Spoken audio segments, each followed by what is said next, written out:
नमस्कार दोस्तों, मैं नितिन फौजदार स्वागत करता हूं आपका अपने YouTube channel Vipin sir Bharatpur में।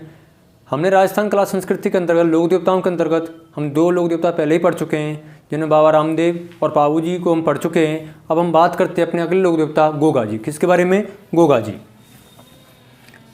गोगा जी सर्वप्रथम गोगा जी की चर्चा करने से पहले सर्वप्रथम उनके उपनामों के बारे में पढ़ते हैं। आज हम गोगा जी के उपनाम पढ़ेंगे। पहले उपनाम। गोगा जी के उपनाम में इनको बोलते हैं जहारपीर। क्या बोलते हैं? जहारपीर। और ये जहारपीर नाम किसने दिया इनको? महमूद गजनवी ने। किसने दिया था? महमूद गजनवी ने। दूसरा नाम है इनका उपनाम नागराज, नाग देवता, नागराज, नाग देवता, जहारपीर। जहारपीर जो नाम दिया था वो किसने दिया था? महमूद गजनवी ने दिया था। ठीक है। मुस्लिम धर्म में इनको गोगापीर बोलते हैं। मुस्लिम धर्म में क्या बोलते हैं इनको? गोगापीर। मुस्लिम धर्म में क्या बोलते हैं इनको? गोगापीर। मुस्लिम धर्म में क्या बोलते हैं इनको? गोगापीर बोलते हैं। अब इनके बाद बात करते हैं इनके जन्म की। गोगा जी के जन्म की। गोगा जी का जन्म जो हुआ था वह 1003 में हुआ था गोगा जी का जन्म। ठीक है। 1003 में गोगा जी का जो जन्म हुआ था वो किस में हुआ था? नागवंशीय चौहानों में। किस में हुआ था? नागवंशीय चौहानों में।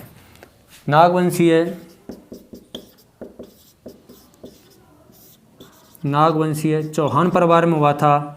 और स्थान था, कौन सा था स्थान? ददरेवा चूरू। ददरेवा चूरू में गोगा जी का जन्म हुआ था। नागवंशीय परिवार था इनका। ठीक है। 1003 ईस्वी, सॉरी विक्रम संवत है ये। विक्रम संवत 1003 में नागवंशीय चौहान परिवार में गोगा जी का जन्म हुआ था। स्थान था इनका ददरेवा चूरू। इनके पिताजी का नाम जेवर सिंह था। क्या नाम था इनके पिताजी का?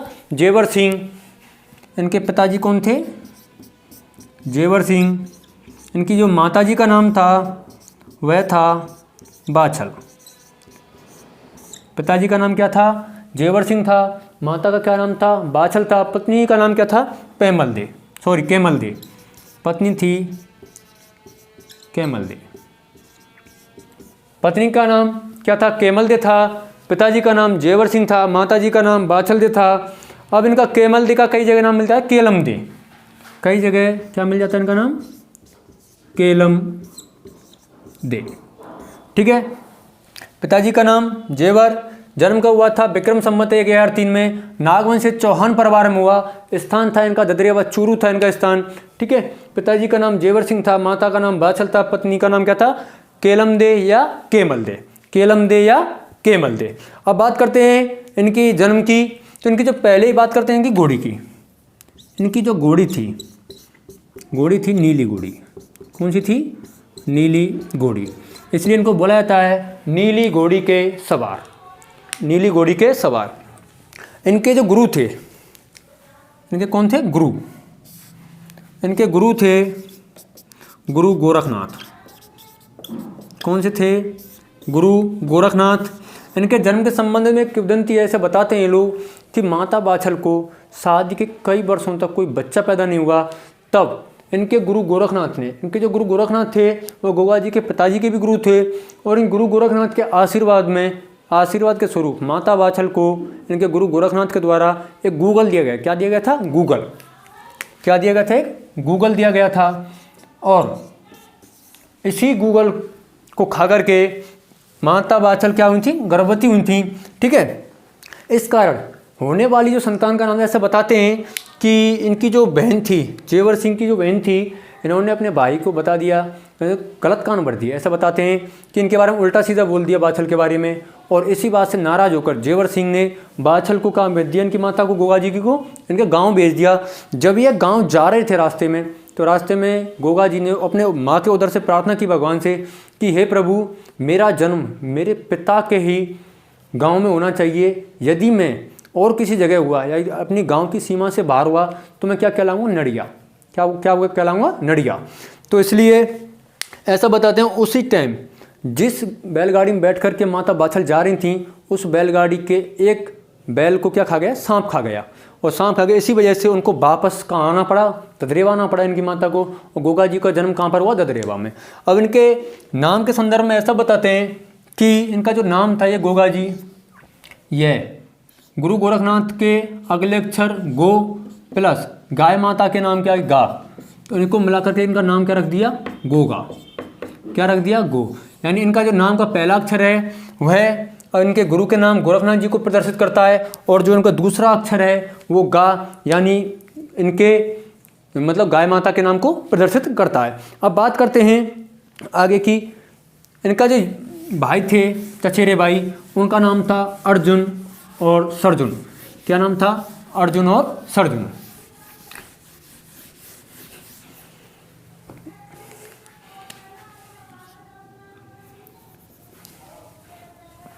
इनके दो भाई थे, वो चचेरे भाई थे। क्या नाम था, अर्जुन और दूसरा था सर्जुन। अर्जुन और दूसरे थे सर्जुन। ऐसा बताते हैं कि इनका भूमि विवाद चल रहा था, इसके कारण अर्जुन और सर्जुन ने गोगा जी के इलाके की सारी गायों को घेर करके किसको दे दिया, महमूद गजनबी को। महमूद गजनबी को गाय को दे दिया। तब गोगा जी अपने 47 पुत्र और 60 भतीजों के साथ में महमूद गजनबी से युद्ध करने के लिए चिनाब नदी के पार गए, और वहाँ उन्होंने युद्ध करके अपनी सभी गायों को छुड़ा लिया। जब महमूद गजनबी ने गोगा जी को युद्ध करते हुए देखा, वह इनके युद्ध कौशल से इतना प्रभावित हुआ कि इन्होंने उपनाम दिया था, मैंने बताया था क्या नाम था, जहार पीर। क्या नाम था, जहार पीर। जहार पीर नाम किसने दिया, महमूद गजनबी ने दिया। क्यों दिया, इनकी वीरता से प्रभावित होकर के महमूद गजनबी ने इनको क्या नाम दिया, जहार पीर। ठीक है, महमूद गजनबी से ये गायों को छुड़ा के ले आते हैं, लेकिन रास्ते में फिर दोबारा इनसे अर्जुन और सर्जुन युद्ध करते हैं, जिसमें गोगा जी क्या होते हैं, वीरगति को प्राप्त होते हैं।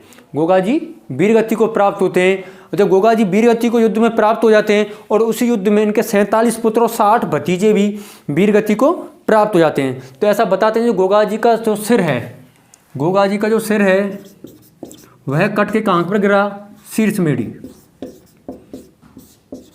जिस जगह पर गोगा जी का सिर गिरा उस जगह को हम लोग क्या बोलते हैं, शीर्ष मेढ़ी बोलते हैं। और ठीक है, जहाँ पर गोगा जी का धड़ गिरा यानी कपंद, उसको बोलते हैं हम धुरमेढ़ी। यानी जहाँ पर गोगा जी के सिर कट कर गिरा उसको बोलते हैं शीर्ष मेढ़ी, और जहाँ पर गोगा जी का धड़ गिरा उसको बोलते हैं धुरमेढ़ी। ठीक है, गोगा जी का जो धुरमेढ़ी है वह है नौहर, नौहर हनुमानगढ़ में, नौहर हनुमानगढ़। और इनका जो शीर्ष मेढ़ी है, यहाँ पर इनका सिर गिरा था, वो शीर्ष मेढ़ी कहाँ है, शीर्ष मेढ़ी है इनकी ददरेवा चूरू में। कहाँ पर है, ददरेवा चूरू में। गोगा जी शीर्ष मेढ़ी कहाँ पर है, ददरेवा चूरू में। और इनका जो धुरमेढ़ी कहाँ पर है, नौहर हनुमानगढ़ में। ये गोगा जी के कालांतर में क्या हो गया, दोनों प्रसिद्ध मंदिर बन गए हैं। कौन सा, शीर्ष मेढ़ी, ददरेवा चूरू और धुरमेढ़ी। ऐसा बता दें, सर्पदंश से जो पीड़ित व्यक्ति होता है उसको ददरेवा की तालाब, ददरेवा चूरू में जो गोगा जी का मंदिर है उसके पास एक तालाब है, उस तालाब की मिट्टी लगाने से सर्पदंश से पीड़ित व्यक्तियों को क्या मिल जाती है, मुक्ति। इससे संबंधित एक बात और है, किंवदंती ऐसे भी बताते हैं कुछ लोग कि जब गोगा जी की शादी होने वाली थी तभी इनकी पत्नी को एक सांप ने काट लिया। जब इनकी पत्नी को सांप ने काट लिया, उनकी मृत्यु हो गई, तब गोगा जी ने गुस्से में आकर के अग्नि जलाई, और वहाँ पर एक बड़ी सी कढ़ाई रख करके उसमें तेल गर्म किया और मंत्रों का उच्चारण करने लगे। उन मंत्रों के प्रभाव से दूर दूर के सांप आकर के और उस भट्टी में गिरने लगे, जिससे द्रवित हो गया कौन, इनका जो राजा था नागों का, उसका नाम था तक्षक। क्या नाम था, तक्षक। तक्षक घबरा गया इस चीज़ से कि ऐसे तो सारे दुनिया के सर्प ही खत्म हो जाएंगे, और वह आकर के उसने गोगा जी से प्रार्थना की कि आप मंत्रों का उच्चारण बंद कीजिए। तो गोगा जी ने कहा कि मैं मंत्रों का उच्चारण तब बंद करूंगा जब आप मेरी पत्नी को पुनः जीवित करोगे। तो तक्षक ने उनकी पत्नी का पूरा जहर चूस लिया। तब उसके बाद में गोगा जी अपने मंत्रों का उच्चारण बंद किया, और तक्षक ने इनको क्या नाम दिया, नागराज। क्या नाम दिया, नागराज, यानी नागों के देवता। ठीक है, क्या नाम दिया इनको, नागराज का नाम दिया। तक्षक ने क्या बोला इनको, नागराज। तक्षक ने इनको क्या नाम, उपनाम दिया था, नागराज दिया था।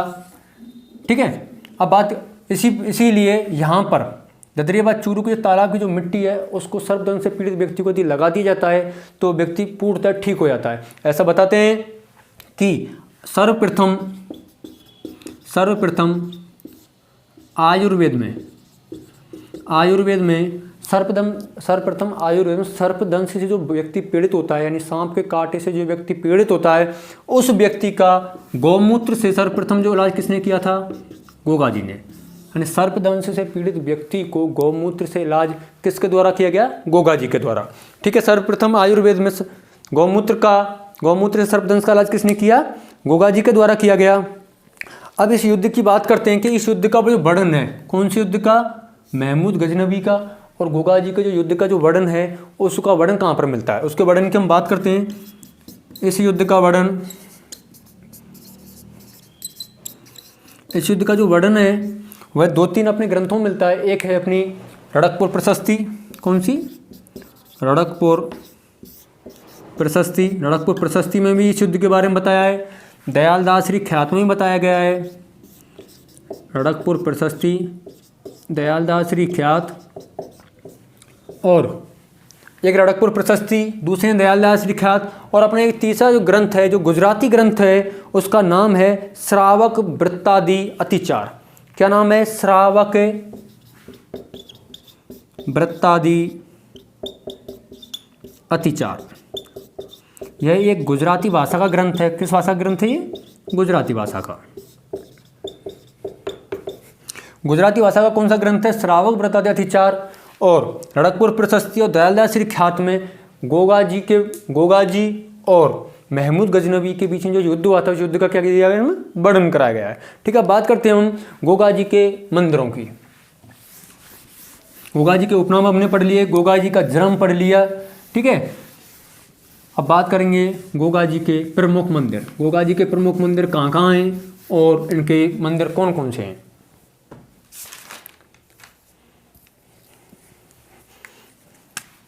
प्रमुख मंदिर। देखिए, गोगा जी के जो प्रमुख मंदिर हैं, गोगा जी के जो भी मंदिर हैं वो कहाँ पर बने होते हैं? खेजड़ी वृक्ष के नीचे। कहाँ पर? खेजड़ी वृक्ष के नीचे। इस बार में कहावत ही प्रसिद्ध है, गांव गांव खेजड़ी ने, गांव गांव गोगा जी। गांव गांव खेजड़ी ने, गांव गांव गोगा जी। तो गोगा जी के जो मंदिर हैं कहाँ पर हैं? खेजड़ी वृक्ष के नीचे। कहाँ पर हैं? खेजड़ी वृक्ष के नीचे।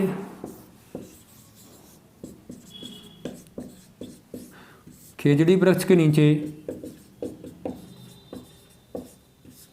ठीक है, गोगा जी के मंदिर कहाँ पर है? मंदिर, इनके मंदिरों क्या बोलते हैं? थान। क्या बोलते हैं? थान। तो गोगा जी के थान कहाँ पर हैं? खेजड़ी वृक्ष के नीचे मिलते हैं। अब बात करते हैं इनके प्रतीक चिन्ह की, यानी मूर्ति स्वरूप उसमें क्या मिलता है मंदिरों में? मूर्ति स्वरूप इसमें एक सर्प की आकृति मिलती है। इनके मंदिरों में मूर्ति स्वरूप में क्या मिलता है? सर्प की आकृति। यानी मूर्ति के स्थान पर क्या मिलता है? एक सर्प की आकृति मिलता है। इनके मंदिरों को थान कहा जाता है, जो कि खेजड़ी वृक्ष के नीचे होते हैं। ठीक है, इनके जो भक्त होते हैं, किसके? गोगा जी के। गोगा जी के जो भक्त होते हैं वो अपने घर के, उनकी पूजा घर में मिट्टी के घोड़े पर सवार गोगा जी की क्या करते हैं? प्रतिमा की पूजा करते हैं। मिट्टी के घोड़े पर सवार प्रतिमा की पूजा करते हैं। इनके मंदिरों को थान बोला जाता है। इनके प्रतीक चिन्ह सर्प की आकृति होती है। और इनके जो मंदिर हैं वह खेजड़ी वृक्ष के नीचे बनाए जाते हैं। कहाँ बनाए जाते हैं? खेजड़ी वृक्ष के नीचे बनाए जाते हैं। और इनके मिट्टी घोड़े पर सवार, क्या बोल सकते हैं हम इनको? अश्वारोही। क्या बोल सकते हैं? अश्वारोही। इनके जो प्रिय भक्त होते हैं, इनके जो भक्त होते हैं गोगा जी के, वह क्या करते हैं? वह इनके मंदिरों में उनके भजन गाते हैं तो एक वाद्य यंत्र बजाते हैं जिसका नाम है डेरू। कौन सा वाद्य यंत्र है? डेरू। तो डेरू वाद्य यंत्र क्या होता है? ये डेरू वाद्य यंत्र होता है जैसे अपना डमरू होता है ना, शिव जी का डमरू होता है, वो डमरू थोड़ा छोटा होता है, जिसको क्या बोला जाता है? जिसको बोला जाता है डेरू। क्या बोलते हैं उसको? डेरू। तो डेरू नामक वाद्य यंत्र किस देवता की पूजा में बजाए जाते हैं? गोगा जी की में। इनके भक्त क्या हो जाते हैं? डेरू। ठीक, क्या हो जाते हैं इनके भक्त? डेरू नामक वाद्य यंत्र का प्रयोग करते हैं। इनके जो भक्त नृत्य करते हैं, नृत्य करते समय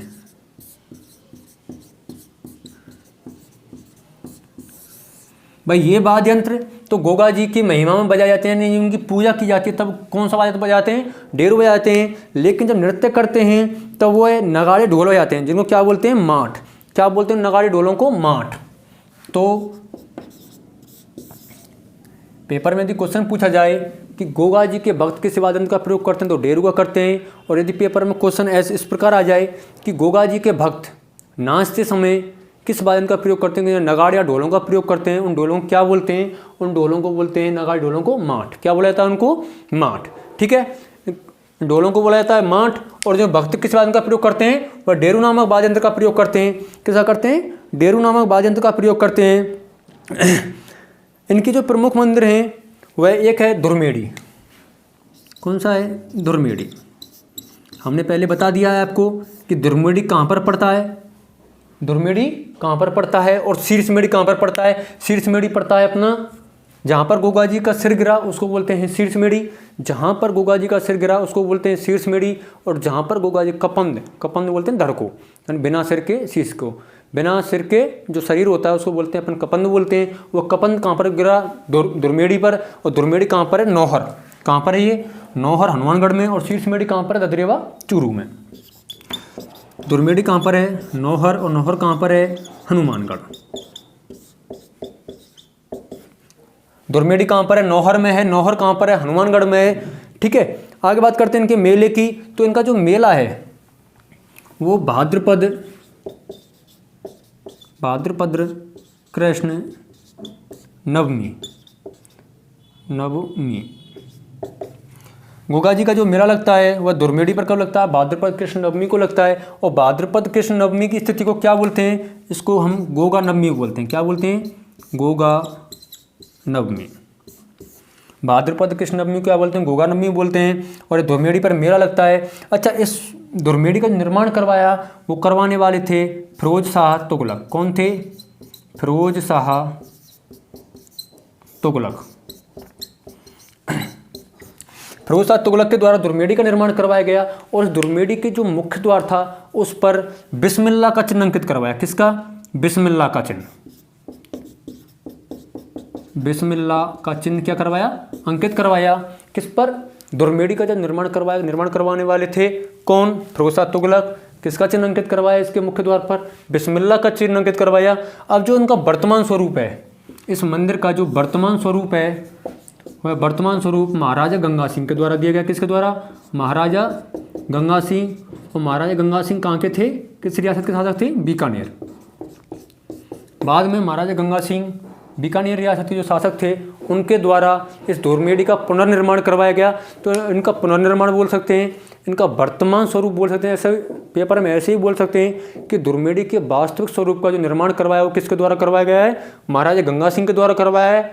और इसका जो सर्वप्रथम दुर्मेड़ी का निर्माण किसने करवाया, फिरोज शाह तुगलक ने करवाया था। यहाँ पर मेला बढ़ता है वो भाद्रपद कृष्ण नवमी को बढ़ता है। भाद्रपद कृष्ण नवमी क्या बोलते हैं, गोगा नवमी। क्या बोलते हैं, गोगा नवमी।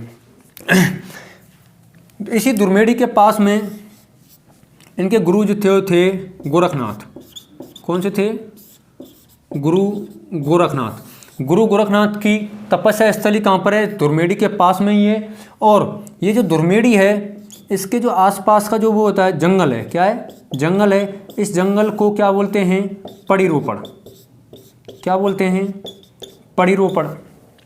दुर्मेड़ी के आसपास के जंगल को क्या बोला जाता है, पड़ीरोपण बोला जाता है। और पड़ीरोपण या जोड़ बोला जाता है। क्या बोला, पड़ीरोपण या जोड़ बोला जाता है। और गोरखनाथ की तपस्या स्थली कहाँ पर है, गोगामेड़ी के पास ही है। दुर्मेड़ी या गोगामेड़ी एक ही है, हाँ सॉरी, दुर्मेड़ी या गोगामेड़ी, दुर्मेड़ी या गोगामेड़ी। गुरु गोरखनाथ की तपस्या स्थली कहाँ पर है, गोगामेड़ी के पास में ही एक है गुलाबनगर। क्या बोलते हैं इसको, गुलाबनगर बोलते हैं। जो क्या है, गोरखनाथ जी की तपस्या स्थली है। कौन सी, गुलाबनगर। जो कि कुछ लोगों को किताबों में मिलता है नौलाब बाग। क्या मिलता है इसका नाम, नौलाब बाग। नौलाब बाग भी इसका नाम मिलता है, गुलाबनगर भी इसको बोलते हैं। कहाँ पर, गोरखनाथ की तपस्या स्थली कहाँ पर है, ये गोगामेड़ी के पास है। गोगामेड़ी के पास के जंगल को क्या बोलते हैं, पड़ीरोपण या इसको बोलते हैं जोड़। जौड़ बोलते हैं या पड़ी रोपड़ बोलते हैं, किसको बोलते हैं? दुर्मेडी के आसपास फैले हुए जंगल को, दुर्मेडी के, यानी ये यहाँ पर जैसे दुर्मेडी है, ये दुर्मेडी है, इसके जो चारों तरफ का जो जंगल है इसको क्या बोलते हैं? पड़ी रोपड़ या जौड़ बोलते हैं। और इस जंगल में पेड़ पौधे काटना क्या है? वर्जित है। पेड़ पौधे काटना क्या? वर्जित है। और इसका जो दूसरा मुख्य स्थान है गोगा जी का, वह दूसरा पड़ता है अपना ओल्डी। और ओल्डी कहाँ पर है? सांच और जालौर में। ओल्डी कहाँ पर है? सांच और जालौर।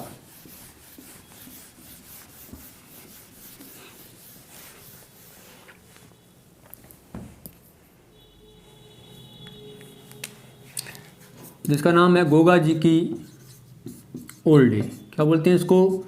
गोगा जी की ओल्डी। ओल्डी राजस्थानी भाषा में झोंपड़ी को क्या बोला जाता है? ओल्डी बोला जाता है। या इसको बोल सकते हैं हम गोगा जी की झोंपड़ी।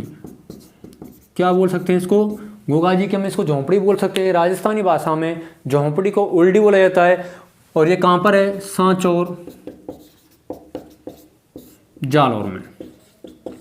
इसका जो निर्माण है वह पाटन के दो भाइयों के द्वारा कराया गया। किसके द्वारा? पाटन के दो भाई थे और पाटन के एक कुमार के द्वारा क्या कराया गया इसका निर्माण। इसका जो निर्माण किया वो कुमार ने किया। और निर्माण कराने वाले कौन थे? पाटन के दो भाई थे। उन्होंने किसका निर्माण करवाया? गोगा जी की ओल्डी।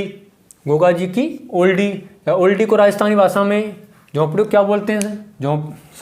राजस्थानी भाषा में झोंपड़ी को ओल्डी बोला जाता है। और गोगा जी की ओल्डी का निर्माण किसने करवाया? पाटन के दो भाइयों ने करवाया। ऐसा बोलते हैं कि किसान जब खेत में हल जोतता है तो उस समय वह एक राखी का प्रयोग करता है, हलवा हाली को, यानी हल जोतने वाले को। और हाली बोलते हैं जोतने वाले को। किसान को क्या बोलते हैं?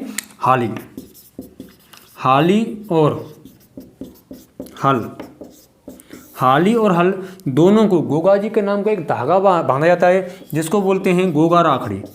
क्या बोलते हैं? गोगा राखड़ी। और इस गोगा राखड़ी में 9 गांठें होती हैं। कितनी गांठें होती हैं इसमें 9 गांठें होती हैं। हलवा हाली को क्या बांधा जाता है? गोगा राखड़ी। ऐसा बोलते हैं कि गोगा राखड़ी बांधने से हलवा हाली की सेहत भी अच्छी होती है और खेत में फसल भी अच्छी होती है।